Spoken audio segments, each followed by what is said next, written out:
Hey guys, real quick. So I've talked to men literally all across the globe about where they're missing the mark and how they want to improve. They normally talk about how they wish they were in better shape, they wish they had a better relationship with their loved ones, they wish they had more success and influence at work and some other stuff like that. But here are some of the most common and biggest things that I hear. I wish I knew more about the Bible. I wish I could lead my family spiritually. I wish I could recall more scripture. I wish Bible study wasn't such a struggle. Well, guys, I've got news for you. You don't have to keep wishing. It's time for you to start doing. It's time for you to stop wasting your time and money on stuff that has no eternal value whatsoever. I keep hearing you talk about how you want to be more biblically literate and spiritually resilient, and now is your chance to prove that you mean it.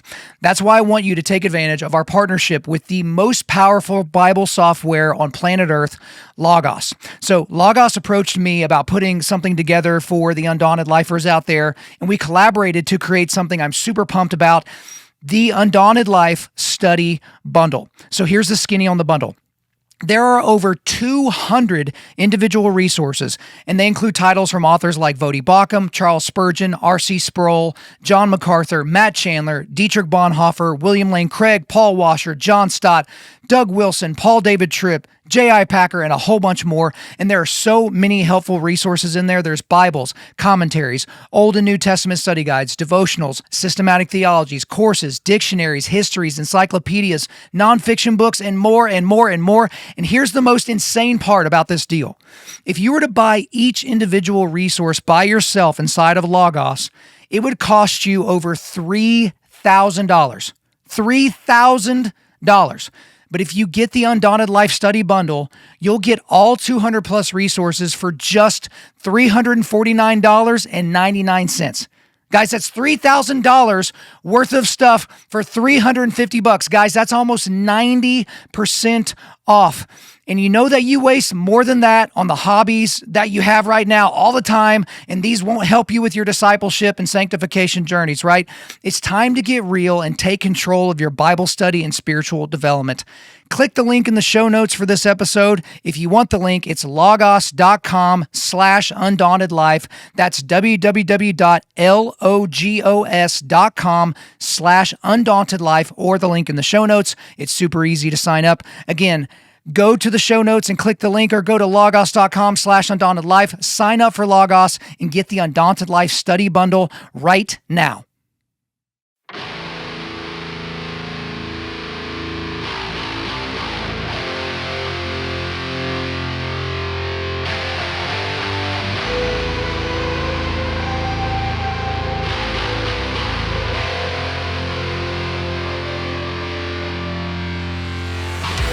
This is Undaunted Life, a man's podcast. I'm your host, Kyle Thompson. Let's get into it. Welcome back to The Forging Table. The mission of Undaunted Life is equipping men to push back darkness with content that forges spiritual, mental, and physical resilience. At The Forging Table, you'll see a group of regular guys forging spiritual resilience by digging into God's Word, and we're welcoming all of you to come along on that journey with us. That's Caleb, that's Ryan, that's Winkler. Now, you were wearing less clothes than you were last week. What is going on, Ryan? It's really warm in here. It's really warm, or is it that you wanted the cocksure shirt? Do you know I wear this shirt like prominent? Yeah, I know. I wear of all the people that I knew, like I should have got you two of them, right? So you could do like a cutoff shirt one, and then you could do like a normal one. I literally lose weight so I could wear it. Right, because I already told you, no more two. Is that idea? I told you because you asked me years ago when I got you an Undaunted shirt. You know where this is going, Jake. You shut up. Just shut your mouth. Shut your mouth. I'll get to you. But he asked for a 2X, and I said no. Yeah. And he was like, wait, what? I'm like, no, you won't wear 2Xs. I said, you want to lose weight, right? I'm like, all right, I will get you XLs. Yeah. Like, you don't get to get 2Xs, right? I'm not going to spend $3 more on your shirt so that you can have a comfortable 2X, have to have an XL. So Jacob, question. Sorry, Jake.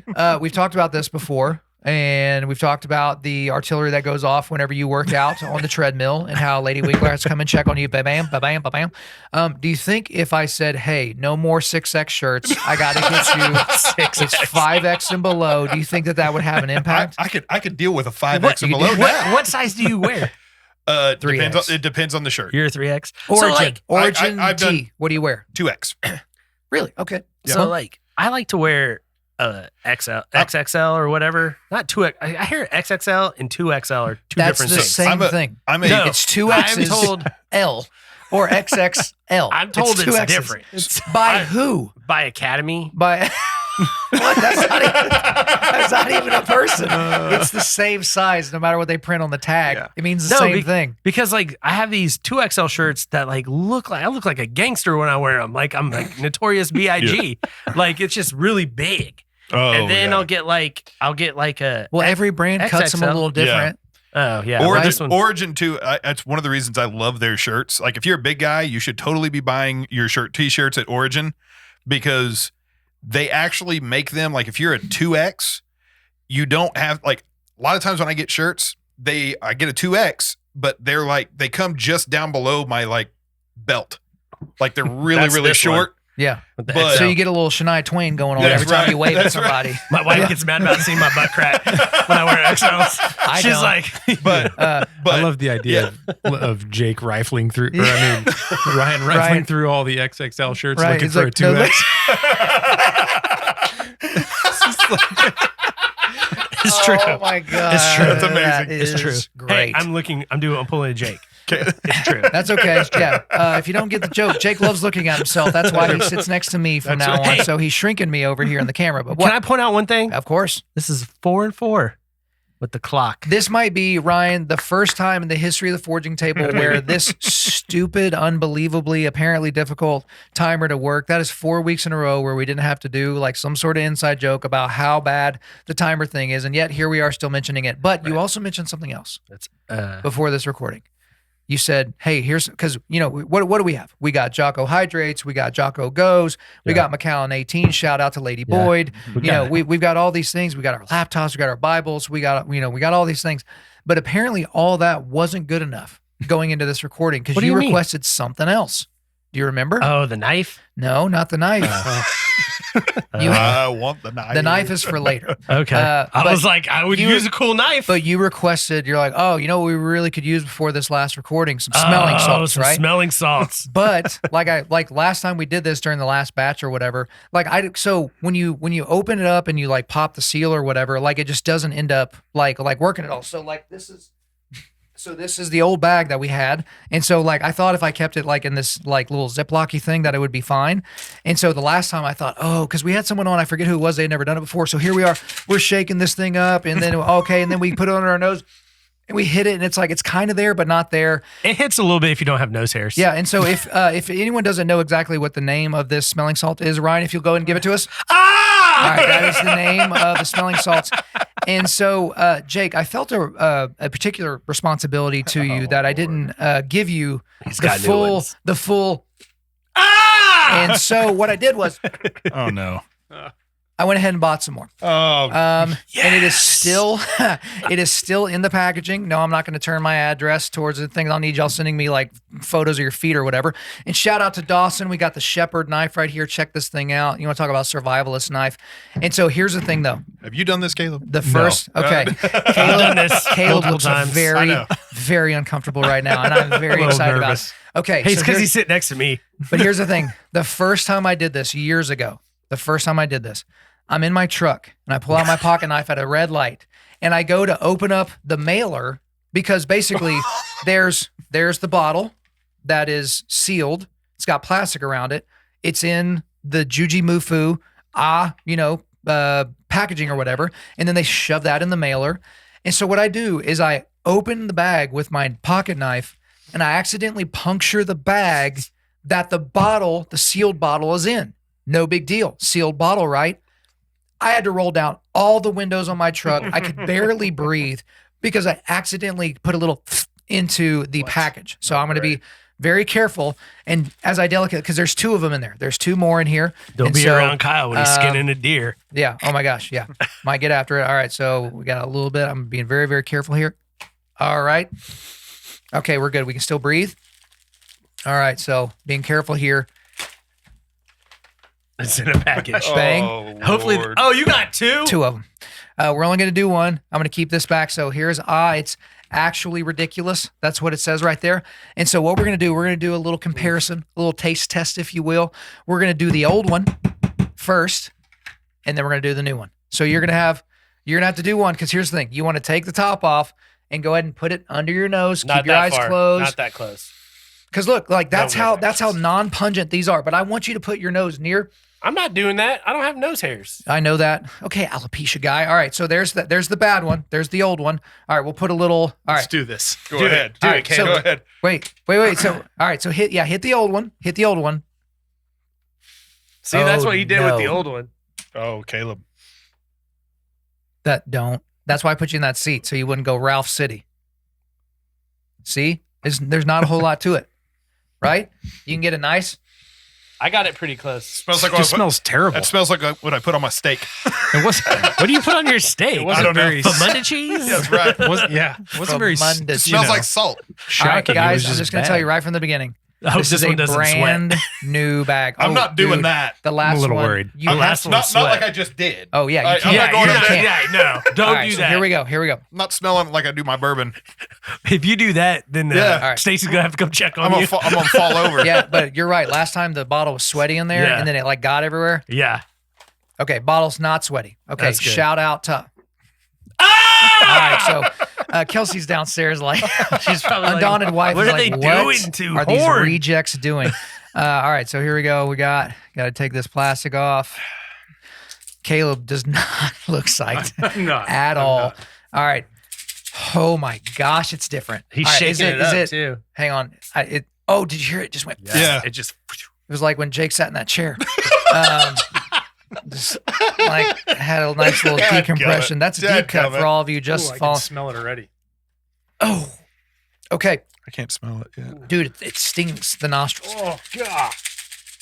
you All right. shake Smell that it already? up. Yes. Okay, so I might Caleb, be broken. Caleb. So listen to me now. Listen, keep your eyes closed. You're Yeah. going first, right? So no, you're going first. I'm going last. I'll all go right? first. But the last time, okay, you can go first. But the last time I opened up a fresh one, for whatever reason, and I did this off camera, so I didn't even get any of the fun of people being able to make fun of me. For whatever reason, I approached it like I approached an old one, and I felt it in my brainstem. I was like, "What in the actual heck happened?" So, Jake, Man, I there stuck you it go, right up my nose and sniffed it like a bouquet of flowers. bro. You hit it the hardest out of everybody. I was like, Okay.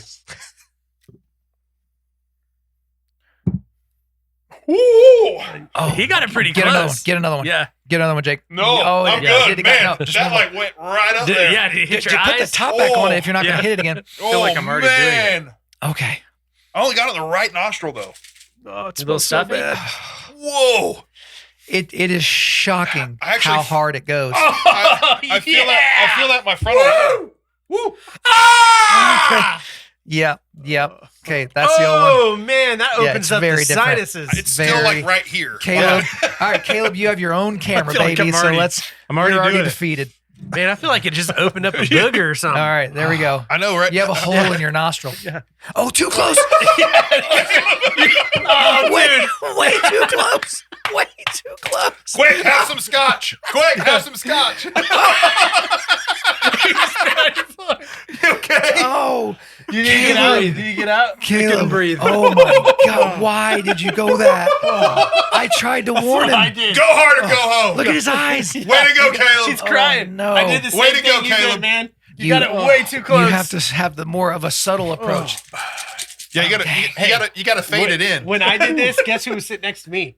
Pastor Jay. Pastor Jay. Yeah, Jay did it too, but Jay was a little bit more reserved with the Caleb. Bro, Whoa. you look like you're about to cry. That. I saw he had it way down here. I was like, what was that? Now you know why. I tried to explain. Okay, here we go. All right, Fade I'll it. round it out. Fade in. I'll round it out. gosh. Dude, Jay, you should pop his hand up. Oh my God. You want to talk about it'd be like a caramel onion. Remember me talking about the caramel onion? If anyone ever said here's a caramel apple and it's caramel onion, I'm fighting the I'm nearest totally person. going to do that to you. I'll fight a woman. Now that's going to get clipped on the internet. Great. Thanks. All right, here we go. Okay. Ooh. He's still going. Let me see that. Let me see that. I need my left nostril like feels lonely right now. So let me have it. For me, it's my right. Oh god. I need a Kleenex. I feel like my nose is Do you need bleeding. to clean it? There we I'll go. go get you. I got you. I feel better now. I'll take a hydrate while you're up. Need some of that for when I have Here, y'all cold. talk about something. That was Hey, good. Jake. Oh, that was Yeah. brutal. let's talk about the 5 points of my awesomeness. A, you're bald. Yes. All bald people are awesome. B, I have the voice of of my generation. Like a cross between Bono and Fergie. Bono. Low key, Ryan. Thank you. Ryan can't sing, actually. I can't. You can sing. I did karaoke with Ryan. He was majestic. We actually took on a translucent steed. Which one did we sang one together? Oh man, we sang 500 Miles. Yes. And then, dude, did you sing No with your daughters? I did. That was pretty awesome. That's pretty awesome. Where we sang this? I is told my during daughters they needed to go up and sing Meghan Trainor's No, which was my name is No, my sign is No, my number is No. And the only 14-year-old boy there was like, man, everything's no. All right. I have to show y'all something Yeah. that Adam Smith taught me. Because I get the hiccups very easily. Oh, yeah. That last hit of got me the hiccups. In my whole life, when I get the hiccups, I'll get them for 3 or 4 hours. Oh my. Oh, wow. But Adam showed me a trick. If I'm lying, I'm dying, it works.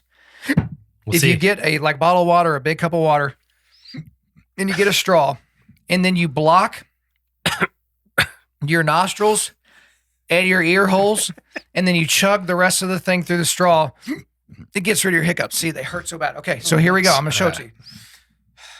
The only thing that could take out Kyle Thompson, hiccups.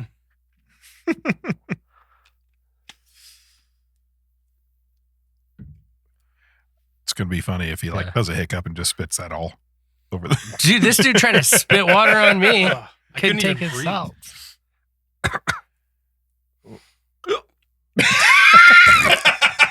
It works. Well done. Get out of here. I always just eat a spoonful of peanut butter. Nice. Gone. Well done. Hiccups gone. So Adam Smith has saved me a lot of you still look uncomfortable. I am. Bro, I am. you got way too close. Yeah. He's still got more He's still in got a there. little bit of scotch. So- now I Still got need more scotch. water. I got Too close, COVID man. like Too first close, man. when COVID was first a thing. I got it like pretty quick, and I haven't been able to smell like very really? well ever since. Yeah. And I'm hoping that just like reversed it. I think I'm healed now. I'm actually... I can smell everything. So one of the reasons I think I've been happily married for 20 years is Stacy actually does not have a sense of smell. It's gotta be a factor. That's a win for me. But I'm actually curious if she would actually smell anything in the smelling salts. It's the thing with the smelling time out. salts. It's She not the doesn't have it. smell. It's the ammonia that Ammonia. Yeah, 'cause goes it's up basically into your just- nostrils. It burns. Yes. Yeah. Right. Wait, she can't smell? No. She At has all? no sense of smell. We're doing this. No sense of smell? FaceTimer. No. Does she want to do some smelling salts then? Yeah, we should FaceTime her and be I'm like, actually, that's what I was saying. I'm curious Jake, if she would have the same reaction. why do you buy cologne, Jake? I knew a guy in college you. that it was the same. He didn't. For men. knew I don't it. want you to feel He couldn't lonely. smell Knew either. it. So, and he was involved in like youth group stuff. So he would just eat the craziest stuff, and all the kids would freak out because he couldn't taste anything. His favorite food was peanut butter and jelly because it felt cool. Felt cool. It felt Felt cool. Yeah, on a Shout Joby out to Martin Joby. will never be Yeah, cool. Joby's the least cool Yeah. person on the planet because he hasn't. That's still my goal. I'm going to get him. I'm going to put him in a circumstance where if he doesn't do it, anyway. I have a question about the onions, though. Does that mean you don't like fried onion burgers? Yeah, he doesn't. No. Woof. Oh. Why would I want to put earthworms on my burger? Because that's basically what it is when people do onion They're burgers. good with Yeah, onions, you huh? don't do onions? Not at all. That's crazy. Right? And because here's the thing. People put onions on everything. And they're like, it's just for the taste, bro. How many of y'all have had my chili? Check, Yeah. check, Check. check.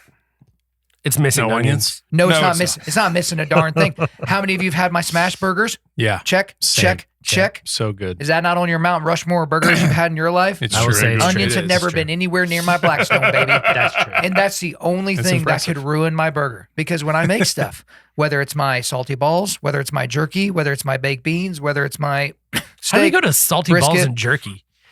What? That's the only thing you're good at making. No. Is that right? You've had the burger. You've had the burger, you've had The the chili, burger's you good. take it back. You take it was back. one I'll of the- take it back. You- Okay. Top 3 Oh, burgers of actually, all you know time. what? Your brisket's good too. And my brisket. Yeah, got Mm-hmm. brisket. Hey, shout out to the person who makes the worst brisket in the world, Zach Todd. Can't even figure out this timer. Like, I swear to God, Zach Todd, and I know we've given a lot of crap about this before, but my goodness, that guy, he will he's got to have brisket for dinner, and he puts it on at like 3:00 in the afternoon, and then he's like, it's cooking too slow, and so he chucks it up to 900 degrees, Yeah. and then he turns it into a bicycle tire, and then he's just basically like, "Ugh." This brisket's horrible. It tastes like a leather boot. Isn't it Howard that makes your briskets? Yeah, Howard. I know. I make Howard's He makes brisket. Howard's Oh, okay, brisket. Bro, dude, Gotcha. everyone's catching strays today. That's not here. Poor Howard. It was Howard's birthday It was yesterday. Howard's birthday was. recently. Yeah. You know where I ran into him? Missy's Donuts at the Yeah, best nice. donut shop Best on donut, yeah. planet Earth. I will drive past 20 donut shops to go, but he lives like 2 minutes away Yeah. from that Yeah. place. Yeah. He should And be a billion pounds by Yeah. now. No, He'd be my Nope. size. Yeah, not yeah, Howard. Shrek size. Shrek not size. Howard. Yeah, No, man. Yeah, Howard. we actually went to dinner with the Wickershams last night at Cafe Icon, yeah, the sushi. best sushi place in Best sushi. Oklahoma. Oh, was it you? Oh, yeah. Oh. This guy doesn't know He's a hater. anything about sushi. He's a hater. What's Yeah. your No, I'm point? not a hater. Sushi Where's your point? Nico. Good. No. Yes, Yeah. for sure. Sushi. No, Nico. Icon is very good. Oh, I like it's- Patrick. Oh, Everyone's friends with Patrick, but Sushi Patrick's a Nico's better. salesman. he's awesome. Sushi Yeah. Nico's So better. when he found out it was Howard's birthday, he Yeah. came over and he said, "We're doing sake bombs." Oh, Yeah. So Howard, myself, and Patrick, did a sake bomb? he just said, Sweet "Okay, Asian I'm sake gonna bomb. yell. Yeah. He said, I'm gonna yell sake, and then everybody has to yell bomb."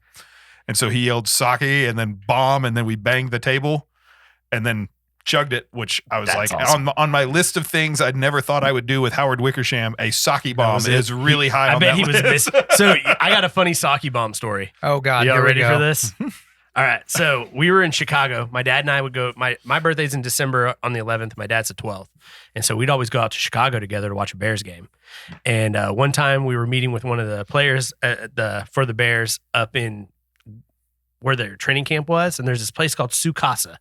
When they told me, like, hey, we're going to go there for dinner, I was like, okay, I'm thinking this is like a Mexican restaurant. That would have been my guess. We Yeah. roll up, it's a sushi restaurant and a hibachi. And so we're there. I got a buddy of mine. My roommate was with us, my brother, my sister, my mom, my dad, one of the players' wives at the time. And I'm like, hey, we're here. We're doing sake bombs. You know, I'm like 23, so I'm an idiot.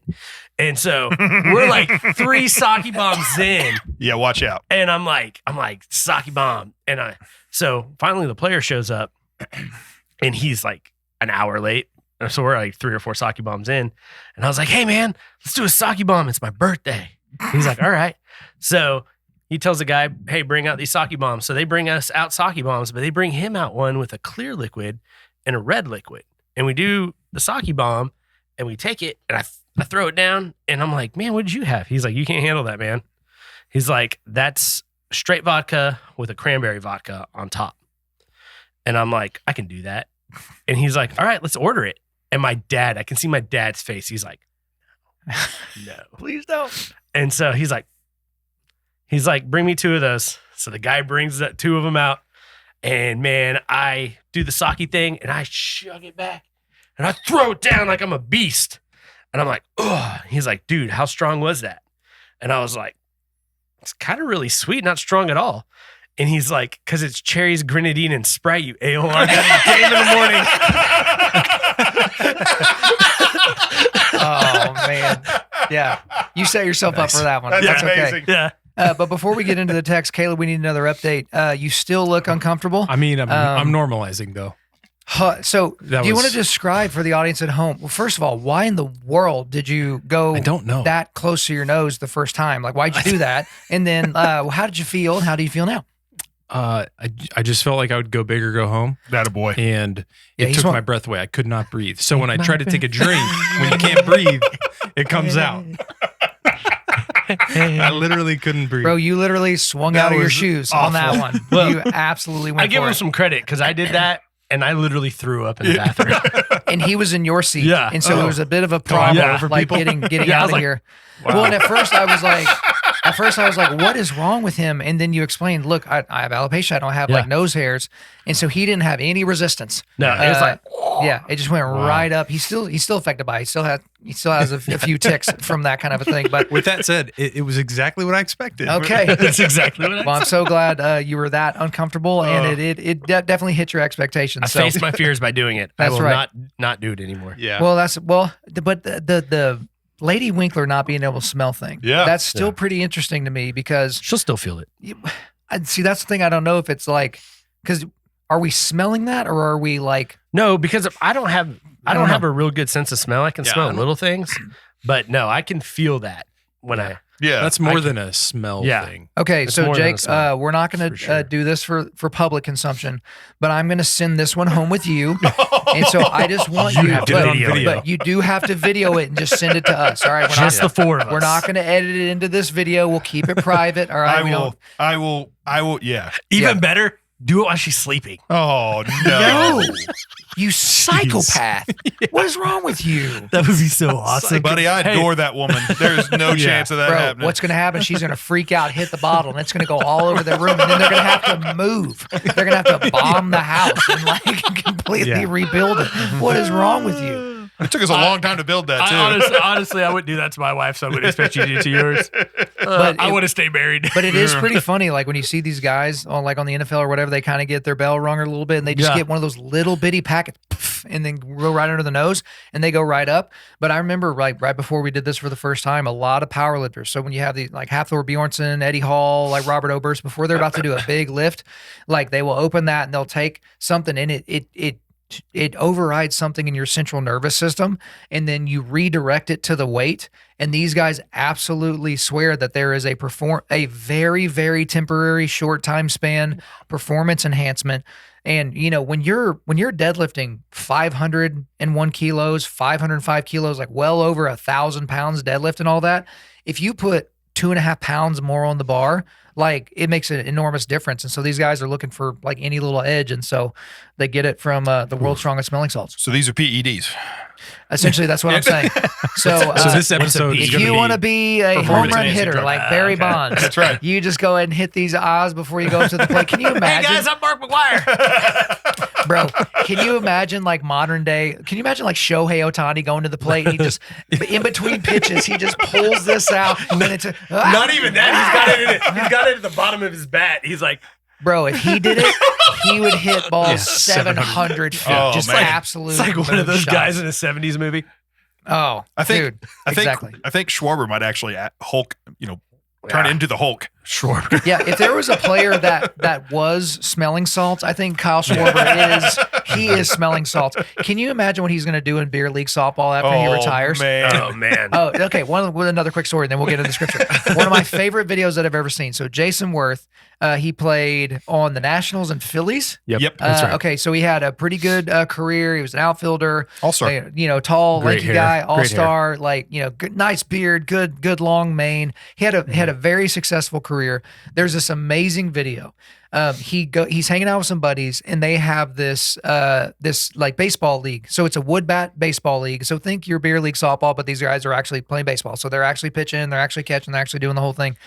And I guess they just convinced him, hey, would you just come in like just for one game and just see some pitches and blah, blah, blah. And the video is amazing because it's being shot from like the first base side. So like basically, you have the catcher to the left and then you have the ump and then you have Jason Worth right there. In first pitch, Jason Worth hits this ball about 475 it's a feet. An bomb. absolute moonshot. And then he was asked about that on a podcast and he goes, that's the last time I ever swung a bat. Because he's like, I had retired. I hit a bunch of bombs in the show. I had been in a bunch of great games, went to the playoffs, did the whole thing. And he's like, can't really end on a better note than that. Wasn't even supposed to be playing. Got in there, threw on a helmet, That's grabbed awesome. a wooden bat, and hit a ball to the moon. And that dude has not picked up a bat since. So That's awesome. shout out to Jason Worth. But we need to get into Romans 7. And so we've spent the last several weeks digging into Romans 6. And again, with Romans, we're just approaching it very differently. We get as far as we get. We're not trying to take out a whole chapter at a time. I mean, Romans, as Matt Chandler said, is Mount Everest. And so we're going to approach it with that kind of reverence. And so we're going to get into chapter 7. And so Caleb, if you will go ahead and read, you're reading from the NASB. You're going to read the first 4 verses of Romans 7. All right. I'm back to normal. now, I think. Okay, very So, good. Well, we're about to find I out. think I'm Yeah. good. Or do you not know, brethren, for I am speaking to those who know the law, that the law has jurisdiction over a person as long as he lives. For the married woman is bound by law to her husband while he is living. But if her husband dies, she is released from the law concerning the husband. So then, if while her husband is living, she is joined to another man, she shall be called an adulteress. But if her husband dies, she is free from the law, so that she is not an adulteress, though she is joined to another man.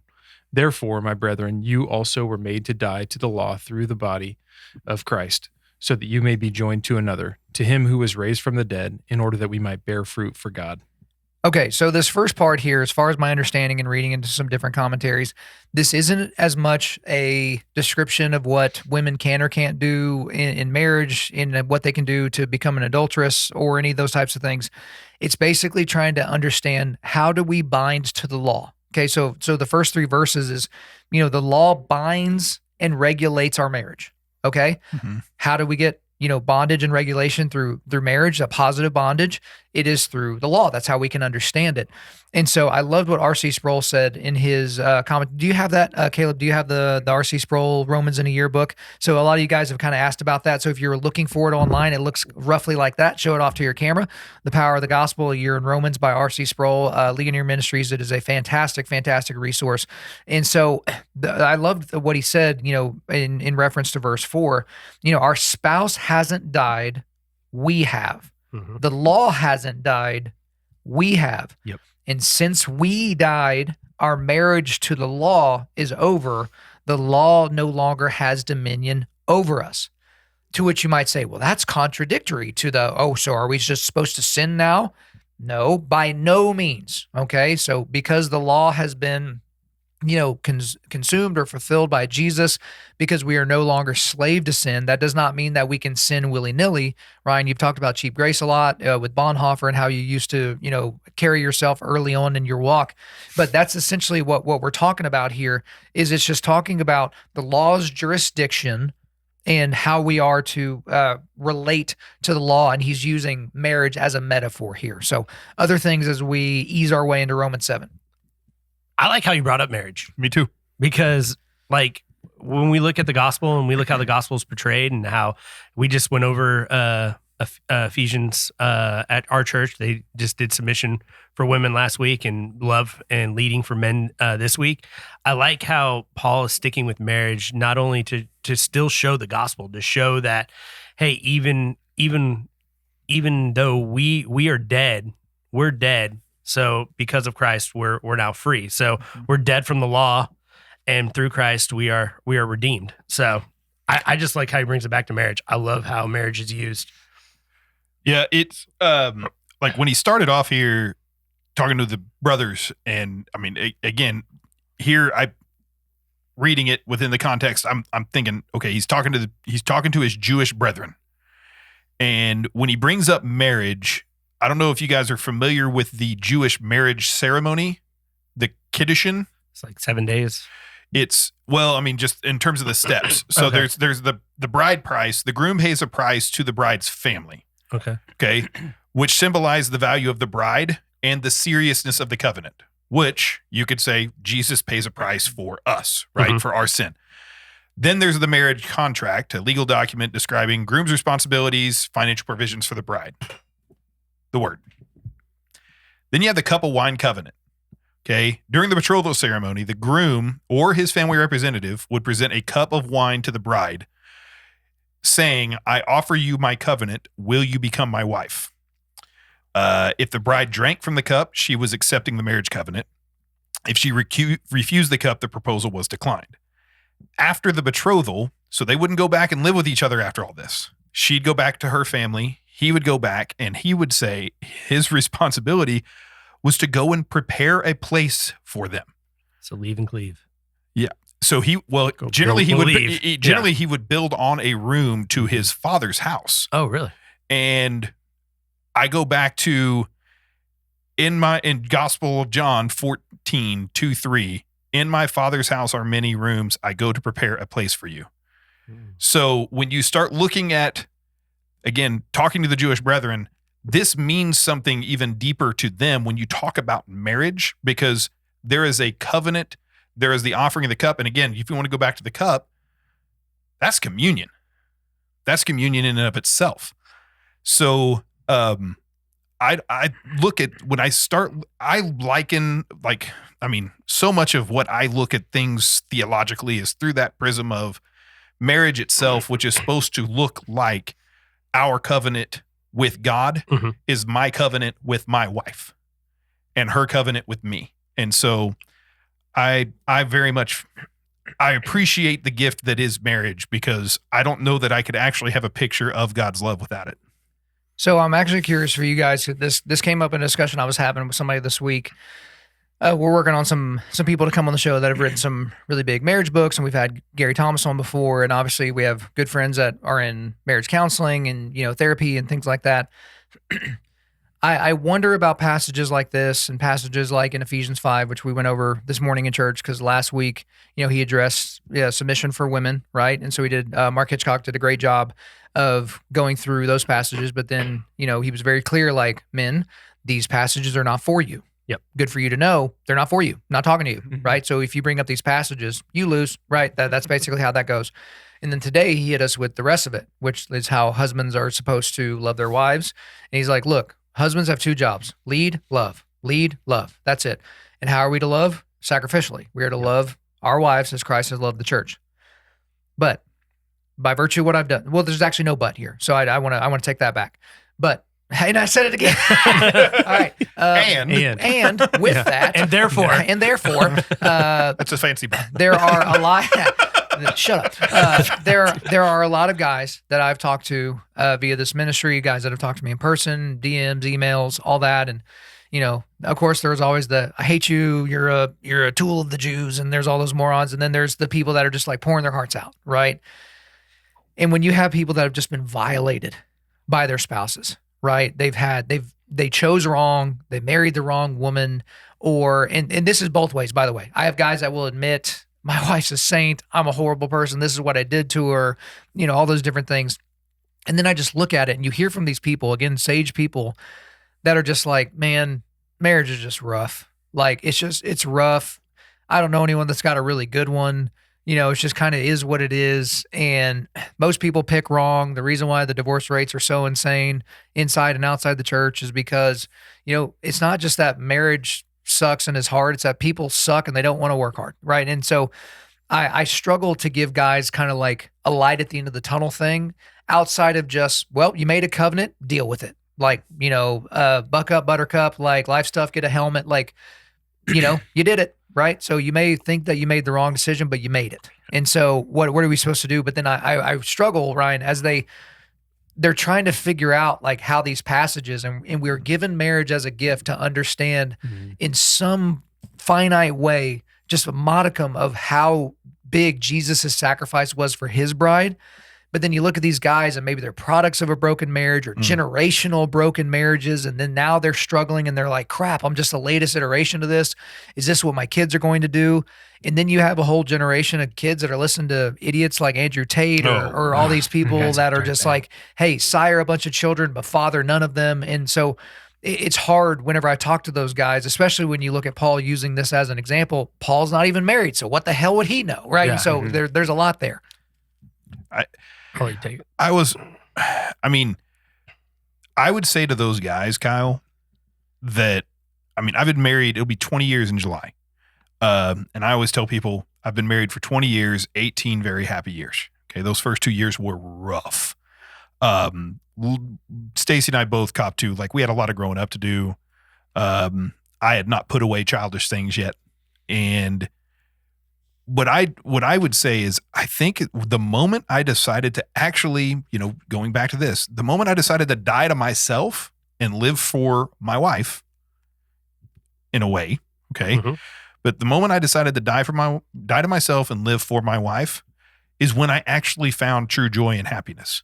The fact is, and I think Mark's sermons the last 2 weeks have been amazing, but the fact is, we should be looking at it as a husband. You should be looking at the word and saying, I need to be obedient to God.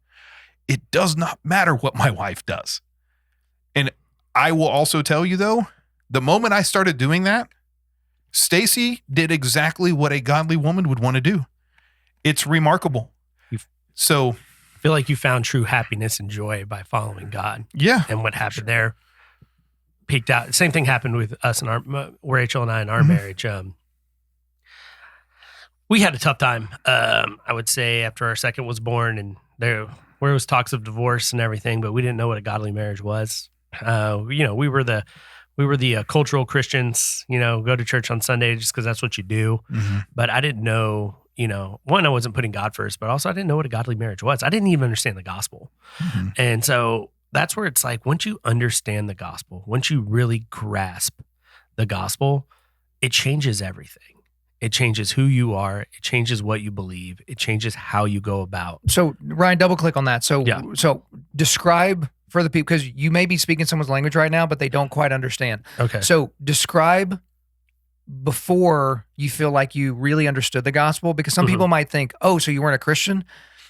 I don't think that you could say that. It's like, I think you would put, your faith into Christ, but you say you didn't understand the gospel, and then I didn't understand you the do. Sacrifice of the gospel. Okay, so talk more about that. So I didn't understand sacrifice.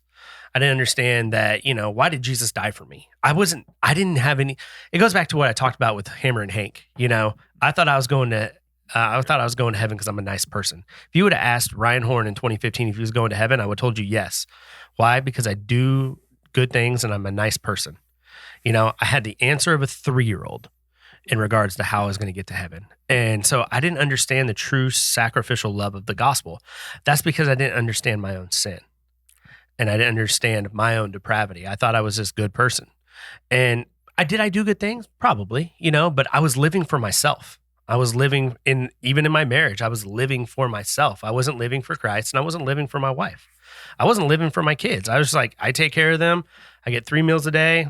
I get the husbandly duties, and then boom, I'm back doing my thing again.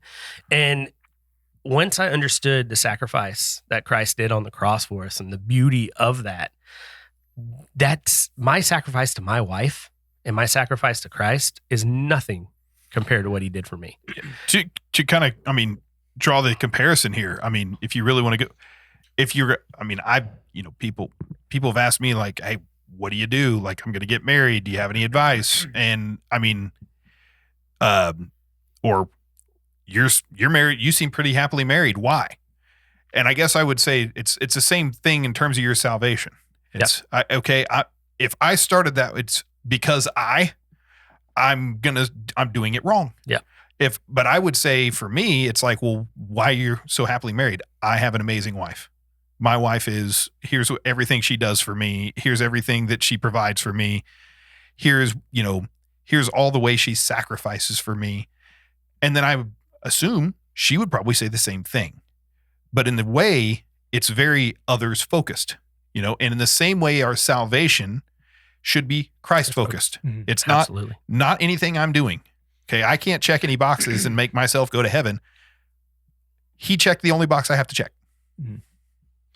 I think, my heart goes out to the people that, especially like the ones I would imagine that, let's say 2 non-believers get married and then one of them becomes a believer. Like those are really the ones I feel like it's really difficult. That's not to diminish, other people just having 2 Christians get married and they're going through whatever they're going through. Mm-hmm. But the overwhelming thing that when you think about marriage, the overwhelming thing to me is not as much as like the responsibility that we have as a couple, but it's more like the responsibility that each one of us have individually to put the Lord first, right? And that's, as far as advice goes for guys, that it has to start and end there. That it's like if you are dying to yourself and if you are trying to become sanctified, that's all you can do. You can't control that the way that she responds. But our job is just to do the best that we can to try and provide a space where people can flourish, where everyone around us can flourish. You hit the nail on the head. We can't make them change. We can't, if I understand the gospel and I know the beauty of the gospel, but my spouse does not, my job is just to live out the gospel. My job is to live out that sacrificial love. and pray and hope. And at some point, I'm not really at that point, I'm not really worried about like, oh, I have a crappy marriage. I'm worried about that person in general and where they're going to spend eternity, And so that's where it's like, we got to let God do his work. But what I can do is I can trust in him and I can do what he asked me to do. And that's a way of sacrificing. When we don't have to give an account for how other people acted. Right. Nope. Right. So when we give an account someday of our life and, we have to answer whatever questions we have to answer or how all that works on the other side of all this, you're not going to be asked about, well, this person responded to you in this way, right? This person responded. Well, no, it's going to be you focused. What did you do? Did you hold up your end of the bargain?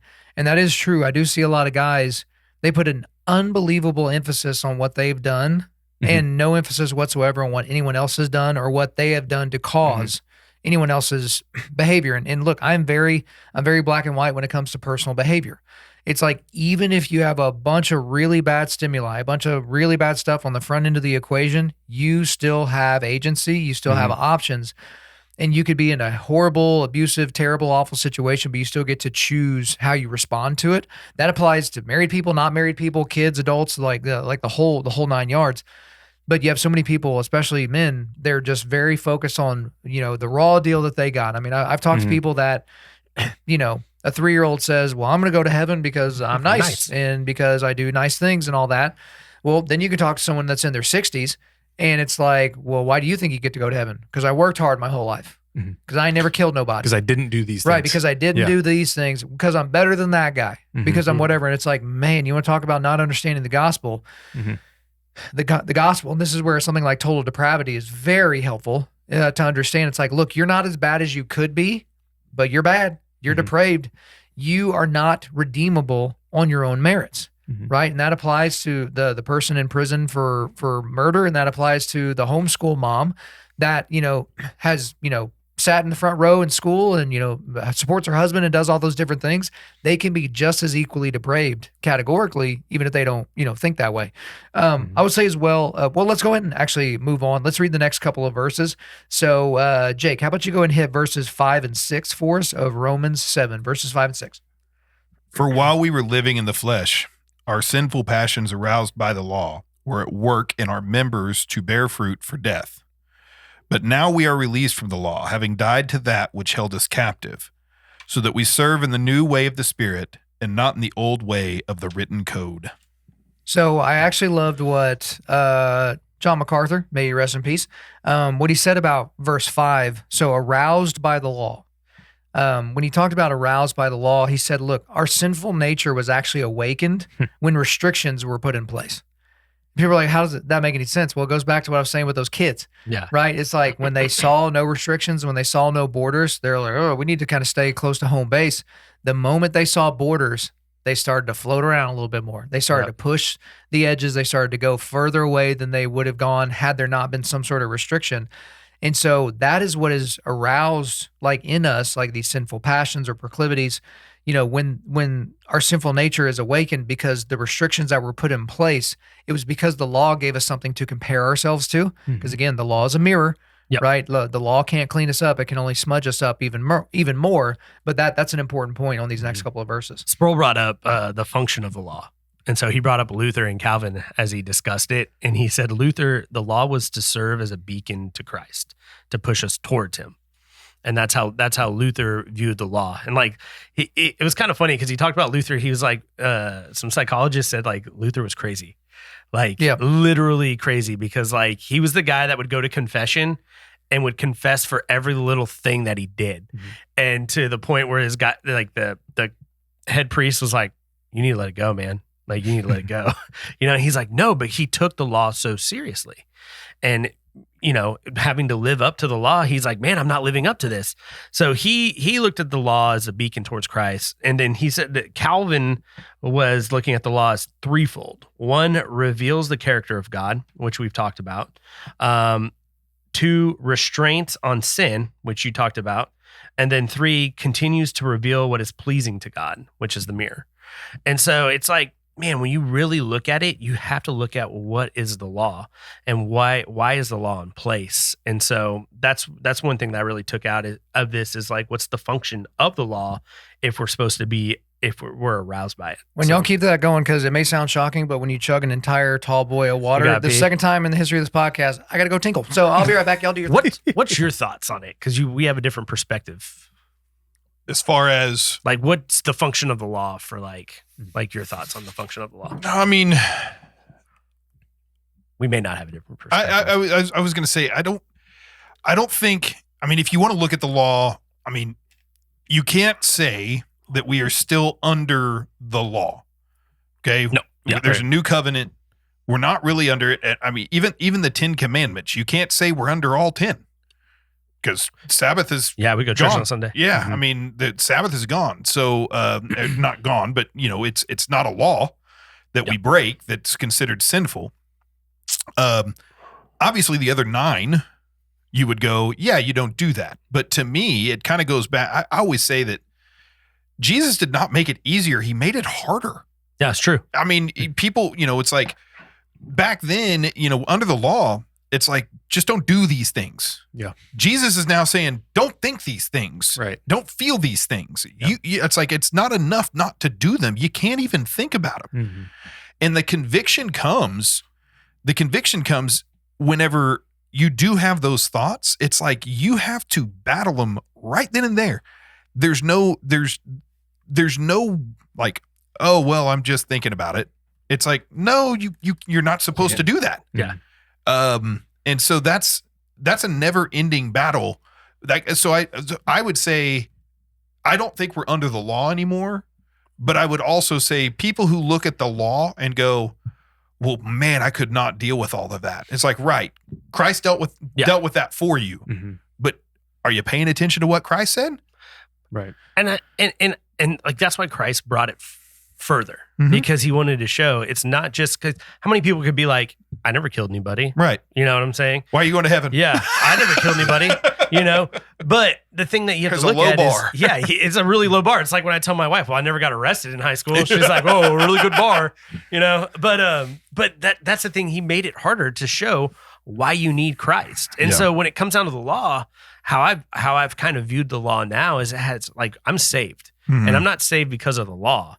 I'm saved because of Christ. But the law shows me what righteousness is Mhm. and what to strive for and what God considers righteous. And that's I think that's what Paul's trying to get at here. And correct me if I'm wrong. Well, I think the other thing I would say is the law can't deliver you from sin. Just shows you. It just shows it to you. You can't deliver it. And that's where when you kind of look at and look, I mean, we condemn the Pharisees a lot, but I mean, I would say that there's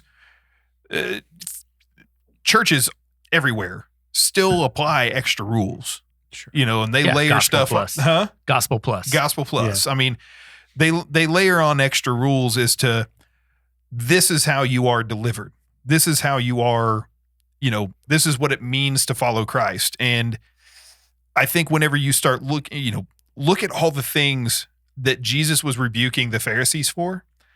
And then to me, it's like you should be looking even at your own church and going, is this the same stuff? Look, I give, I tithe and everything and as commanded by Scripture. But I mean, if somebody decides not to do that, is that condemnation? No. I don't know. But if we get to, we're getting further into the text, but Yeah. in 8:1, there's no condemnation in Christ Jesus. Sure. So I don't feel like when I deal with sin, I don't feel condemnation. I feel conviction. Like Yes. I need to change. Fair enough. And so if for somebody who doesn't give, like maybe they're giving what they can. And this comes back to my deal with Adam, back in when Adam and I went at it over Calvinism and Arminianism, and I got all upset. I got really haughty in my thoughts on what I've read and what I've done within the church compared to Adam and blah blah blah blah blah. And I had a really really really bad attitude towards that where I was second guessing what he does, rather than feeling conviction on my own, I was pushing it off on Adam and condemning him.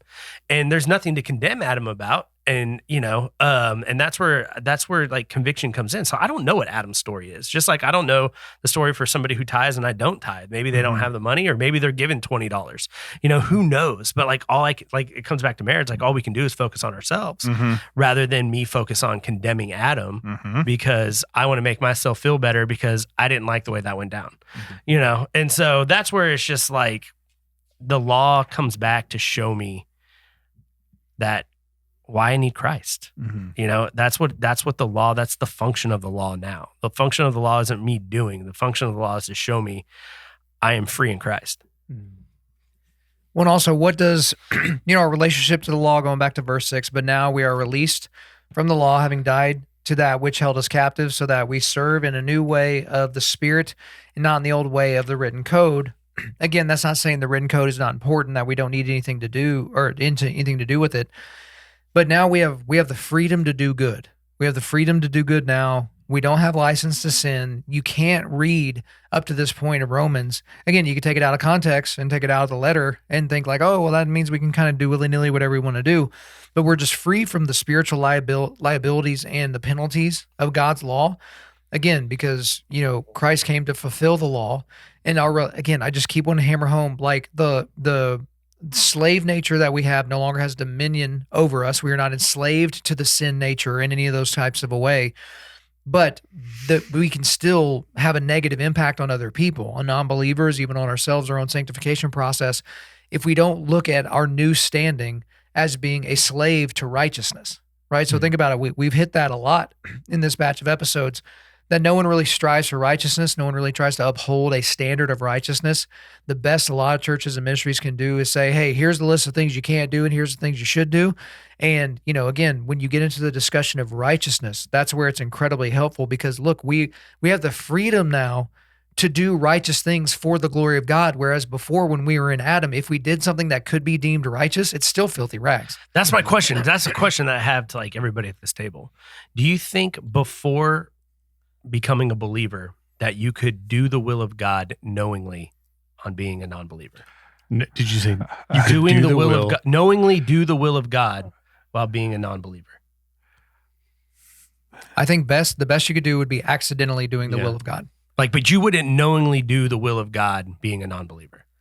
I don't know. Yeah, I don't even think you can. I think you could avoid. I mean, everything in God's will, it starts with you acknowledging Him as Lord of your life, right? So outside of that or before that, how could you do anything that's inside His will for you? You know what I mean? Let me see if I can rephrase this. Are you asking, can I do good without the Holy Spirit? Can you knowingly do what God calls righteous? If you want me to rephrase it. Yeah. Can you knowingly do what God calls righteous without having the Holy Spirit or knowing Him? How does God commune with His people? He gives them the Holy Spirit, and it's just something that made me think. And the reason I phrase it is because I actually had this debate with my Bible study group at one point, which is, is there actually good deeds that you can do? Like, can you do good? Can you do righteous, good works, without the Holy Spirit? Or is it essentially just me patting myself on the back because I've done something nice? So can I rephrase that real quick? Okay, go ahead. Because I'm just trying to understand. So saying all right, I'm not a believer, but I'm doing righteous, good things. Am I doing that because I just want to do it because in the end it benefits me in a certain way? Or am I doing it because I think it's the moral good? That's the question. But I would say there's a lot of people that do things that we would define them as morally good, even though they're not believers. And now, the reason I think they're doing that is because they're standing on the shoulders of centuries of Judeo-Christian values that essentially has taught them what morally good means. So I do think they can do things that are morally good, that are still in line with what God would call as righteous. However, I can't say that they would knowingly be doing it because they have no relationship with God. But what's their heart behind it? Is their heart I think it could be either one. Because that's where it's like for me when I'm like reading this and when I think about what Kyle says, like now we can knowingly do good. Mm-hmm. That's before in my sin, I may have done good things, but when I did those good things, what did I do them for? And I can honestly tell you, I did those to benefit myself. For sure. Even though I know it's good. Yeah. I did it because I wanted to benefit myself. Yeah, you wanted to either feel good about yourself or you wanted to be a liked. prideful moment You or wanted something like that rather than be towards God. And that's where I'm just trying to find, because like I have a total belief in depravity. Like I just don't think, and you know this, but I just don't think, and like, it's something I've had to reckon with, because even when Grassmeyer's on here and all his abundant wisdom, you know, he's like, you will never choose God, you know, and that's what he always comes back to. But I'm just like, well, could I ever choose good without knowing God? Would the good always be towards myself rather than towards God's will without knowing him? I don't know. It's a mystery. I feel like there's a lot of things to unpack there too, though. It's like, does everything fall into the camp of moral or immoral? Or is there something that's, you know, amoral? Can Yeah. Can the lines intersect? Yeah. I mean, I think or- there's some things where we said, hey, I think this would be morally good, but also it's beneficial. Right. The Or lines what's- can It intersect. helps the common sometimes. good. Yeah. Yeah. Well, no. I'm saying I'm doing something for the common good, but also there's a benefit in this for me as well. Yeah. Mhm. So like there's, you know, and I'll use the example of like, okay, I'm going to go serve on a board of an organization. All right. So I serve on a board and I want to help this organization. I'm passionate about what they do. Oh, and also it's going to be really great to make some connections with other people who are passionate about this as well. Mhm. So those are two lines that intersect, but I wouldn't say that like, okay, well, because this exists, the idea that there is some benefit to me here, it doesn't mean that the other side of that is automatically, I'll just use the word depraved. Doesn't mean the other side of that is like, well, no, this it just cancels that out. I think what it goes to me is like, where's the heart at? Like, Yeah. just like where Christ talks about, Yeah. like, you know, where's your heart at? It's not about the deed that you did. It's where's the heart at? Yeah, and I think So like, go ahead, Caleb. Well, if you think back to before you were a believer, I don't know what age you all became believers at, but was there anything that you were like, I mean, almost every decision you're making, you're like, what's in it for me? Yeah. You know, what's the cost benefit? Yeah. And I'm going to make sure I'm on the right side of that, and then I'll make my decision. Well, Yeah. even You know what if I mean? you have a natural, because some people have a natural giving attitude, sacrificial love type attitude. But let's look at other places in Paul's letter to maybe address what you're bringing up. So as we wrap up here, Romans 3, starting in verse 9, what then? Are we Jews any better off? No, not at all. For we have already charged that all, both Jews and Greeks, are under sin, as it is written, none is righteous, no, not one. No one understands, no one seeks for God. And then the other reference was Romans 8, 7 and 8, right? So we're not there yet. We'll probably get there at some point in 2027 at this rate. But Romans 8, verses 7 8, for the mind that is set on the flesh is hostile to God. Okay, so but just pause. If we're in Adam, our mind is set on the flesh because it has to be, because it can't be pointed in any other direction. Okay. Yeah. For the mind that is set on the flesh is hostile to God, for it does not submit to God's law. Indeed, it cannot. Those who are in the flesh cannot please God. And so the intent behind our actions. So look at it as a non-believer who gives their shirt off their back to somebody that needs it. It's still not in service of their own righteousness, because they don't have justification apart from Christ. And so even their good deeds are filthy rags. That applies to the believer and the non-believer. Mm-hmm. I think it's just our limited thinking also of like what we think is really good and really righteous, you know, just it's not God's definition, right? Yeah, from a I mean, it's cosmic like perspective. there's moral things, then there's righteous things, and then there's filthy rags. Yeah. that Well, I order. mean, I guess, and I'll just go like, why are they dirty rags? Okay. I mean, there's no doubt that God is going to say like, no, I want you to help the needy. I want you to, help widows. I want you to, serve in your community, serve in your church. He wants you to do all of those things. All of that's a good thing to do. Mhm. But the reason they're all dirty rags is because God performed the ultimate righteous act. Right. He died for every one of us. So it's not a matter of, I guess, I don't look at it so much as, an unwillingness to choose God. I look at it more as there's a measuring stick. And the measuring stick is not one that you want to try and climb because you can't. Get that. Yeah. Right. That's exactly right. And that is really the story of the gospel. And that's really the scandal of grace and the beauty of the gospel all right there in one. But guys, we're going to have to leave it there. We got through Romans 7:6. And so next week, we're going to come back with a new crew and we're going to start in Romans 7:7. So make sure you're ready to go for that. But before we let you go, we are going to do a quick resilience boost. At Undaunted Life, our mission is equipping men to push back darkness with content that forges spiritual, mental, and physical resilience. Do not forget about the Logos Undaunted Life study bundle. The link there is in the show notes of that. Also, we have a link to the Crossway Forging Table Starter Set, and we are a donation-based ministry. So if you want to help us equip men around the globe to push back darkness, Undaunted.Life/donate, or go to the link here in the show notes.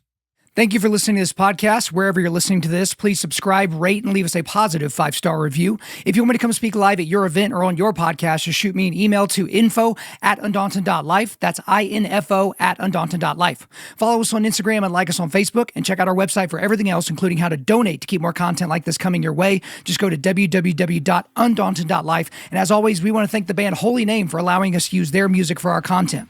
The music on this podcast is their song Perpetua, which is off their self-titled debut album on Face Down Records. The links are in the description. I'm your host, Kyle Thompson. Remember, keep pushing back darkness, keep forging spiritual, mental, and physical resilience, keep seeking the Lion of Judah.